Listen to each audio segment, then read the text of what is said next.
So the Yarra Valley and Dandenong Ranges is so close to Melbourne. It's really Melbourne's playground, it's Melbourne's backyard, and it's the lungs of Melbourne because we have such a beautiful, pristine, natural environment. We're really well known for our premium food and wine, the abundance of excellent wineries that are in the region, as well as our two key main tourism attractions in Puffing Billy and Dandenong and Hillsville Sanctuary. Yeah. We're really seeing a great interest in our U-pick and orchard experiences, in particular through the summer berry season where international guests and locals of Melbourne can come out and pick their own berries and learn how to bottle fruit and preserve. And we've also got a number of farms that have fruit picking all year round, so families can come out, great family experience year round. We've got something for all budgets, from premium high-end historic homesteads like Chateau Yering to on-farm accommodation like Yering Gorge cottages where you can stay in around the natural bush and you can experience a mob of 60 kangaroos in and around your accommodation of an evening. If you're into wine and you want to see the vineyards in full flight with all the colour, you know, you can't beat from spring through to autumn. But the beautiful autumn colours and the gardens that we have a huge array of different display gardens through the region, and they offer a beautiful colour array all year round. Yeah. We run small group premium 1 to 3 day tours out of Melbourne, from the Great Ocean Road to Grampians to Phillip Island and across to Adelaide. We do multi-days with accommodation upgrades from anywhere from backpackers up to 4 to 5 star hotels. We noticed that within the market there's a lot of backpacker products out there, and then there's also the really high-end products that come with a high-end price. So we fall into the mid-range of affordable but quality accommodation and touring. The Jacobs Creek Visitor Centre is the brand home for Jacobs Creek Wines, located in the Barossa Valley, an hour's drive north of Adelaide. Wonderful. We're a restaurant and a cellar door. We have a beautiful kitchen garden where we grow all of our own fresh local produce.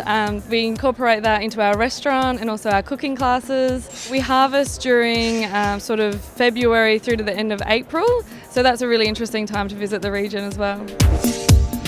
Oswald Walking Holidays is a company that's been going for 21 years now. It's a small to medium family-owned business. We take people walking in a walking holiday all over Australia.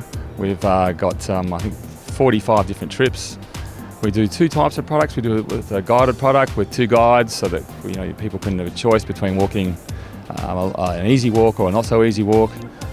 The self-guided walking is a little bit different. It'd be like the Camino walk in Spain, everyone sort of knows about now. You might just go with you and your partner or some friends, and you walk in luxury, because at the end of the day you spend time in a nice lodge or an eco lodge or a B&B. You get to eat a 3-course meal, have a glass of wine, hot shower, nice comfortable bed, go back to bed. So wake up in the morning feeling very refreshed, not having sat in the tent and eaten soggy lentils, and off you go again, doing the same walking those people did who were out there camping and in the rain, but in style. I find that Canberra's really convenient. Everything is close together. You've got options for children, families, businessmen, anything you want to do. Kingston Foreshore is great to go to bars, tapas, things like that. Braddon, great restaurants, really experiencing the food and the culture that Canberra has to offer, and also great shops and things to do with the whole family, going to the zoo and educating yourselves at Questacon, the Science Museum and things like that. Balloon Aloft Canberra's been around for something like about 30 years, and we fly like every single day.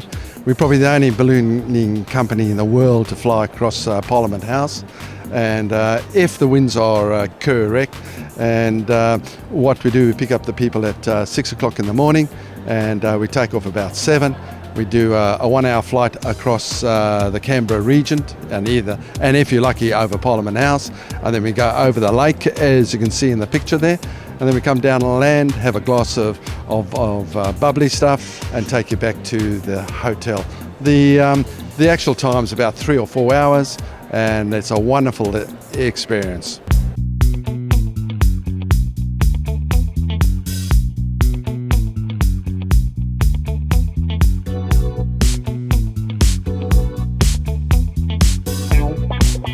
Yes, The retreat is a family and group accommodation provider in Port Stephens, backing onto the Stockton Sand Dunes or the Warramai Conservation Lands, completely surrounded by bushland, and we offer a great range of facilities on site. So we've got cabins and bungalows, which are perfect for couples or families.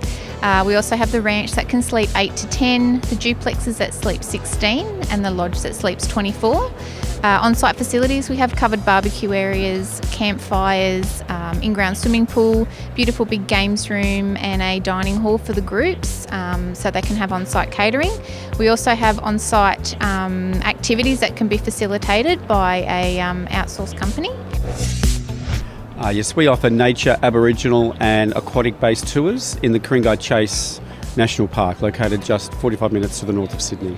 We take people from their city hotels by 9 o'clock in the morning. We're out at the spectacular West Head Lookout, the only place in the world where 5 waterways intersect. And from there we do an Aboriginal welcome to country ceremony with our Aboriginal guide, and we spend about half an hour walking around the headland, picking up the in-season bush tucker, bush fruits, nuts, berries, bush tomatoes, whatever's on offer, explaining about the Aboriginal bush medicine, and that gets us over the first part of our morning. So we spend an hour or so at West Head Lookout, an hour or so at our engraving site at about midday. We get down to Akuna Bay Marina, a lovely secluded marina set in the heart of the national park. We embark on a 3-hour scenic cruise. We have a bush tucker lunch. And look, you look so excited, you might even care to join us one day.